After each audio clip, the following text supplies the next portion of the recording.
Olá, alunos, tudo bem com vocês? Então, a aula de filosofia dessa semana é justamente a gente tentar entender o seguinte conceito: razão negra. Como pensar essa ideia de que a racionalidade, o conhecimento e a ciência pode ser usada para justamente criar toda uma estrutura artificial, fictícia, um estereótipo que vai justamente manter um sistema social em que uns subordinam, outros são subordinados, né? Uns estão no controle e outros são controlados aí. Então, para essa aula, eu trouxe um filósofo, né? O Attila Mbembe, né? Que é um filósofo camaronês e ele vai fazer um brilhante estudo justamente sobre essa questão. Aqui, logo na imagem inicial da aula também, eu trouxe uma imagem que nos provoca a pensar, né? Que diz o seguinte: eu nunca entendi por que as bonecas brancas são as mais bonitas, né? Aí uma imagem que provoca a pensar, porque a própria sociedade articula ideologias de tal forma que faz com que a gente olhe determinada outra cultura, ou outra raça, ou outra etnia como inferior.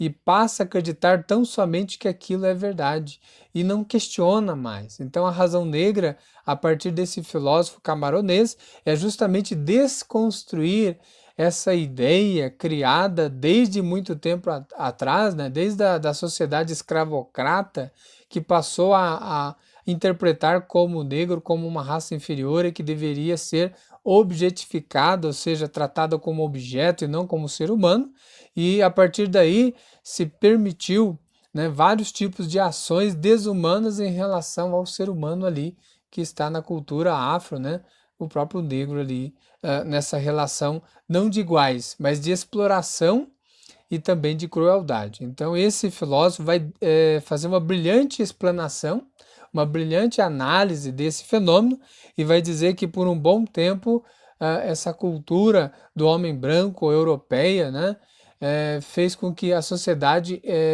encarasse o negro como sendo um ser que está ali para servir meramente e que não é capaz de evoluir intelectualmente, socialmente, profissionalmente em vários aspectos, mas criando então na mentalidade aí ocidental essa ideia de uma visão preconceituosa, de um racismo enraizado que por vezes nós chamamos de estrutural.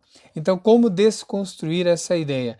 É através de discussões, é através de estudos que a gente vai aos poucos tentando superar essa visão reducionista do outro, né, do negro, enfim, dessa cultura tão rica e que colaborou tanto na construção do nosso país e da cultura que nós hoje possuímos, né?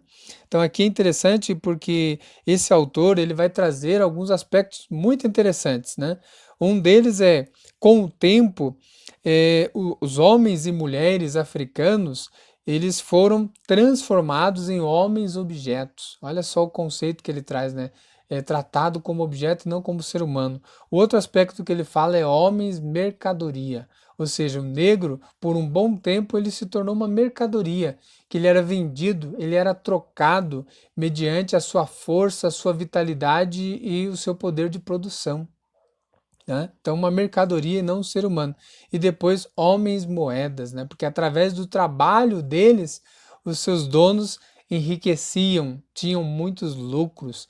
Então, olha só como aos poucos a nossa história foi sendo forjada, construída às custas de povos sendo sofrendo violências, sendo tratado desumanamente. Então, como fazer essa desconstrução de mentalidade e também essa ideia, né, que para o autor é uma razão negra, é uma razão obscura que não deixa claro e que não traz a verdade, mas apenas cria um delírio, uma ficção de ideia e passa a doutrinar a mentalidade das pessoas que até hoje a gente ainda vê enraizado o racismo, o preconceito, esse olhar discriminatório do outro simplesmente pela cor de pele, por ser negro ou pela cultura da qual ele pertence. Então a aula de hoje é justamente isso, tentar fazer uma desconstrução a partir dessa filosofia do Attila Mbembe, né, que é esse filósofo camaronês e que faz uma ponte com a nossa sociedade atual. Como nós tratamos ainda o negro perante a nossa sociedade, a nossa contemporaneidade. A gente evoluiu? apenas tecnologicamente, cientificamente, mas e a questão humana, e realmente aceitar, tolerar e respeitar o outro. Como podemos chegar a esse patamar realmente de humanidade? Então, no mais, agradeço a atenção de vocês, alunos, e até a próxima aula.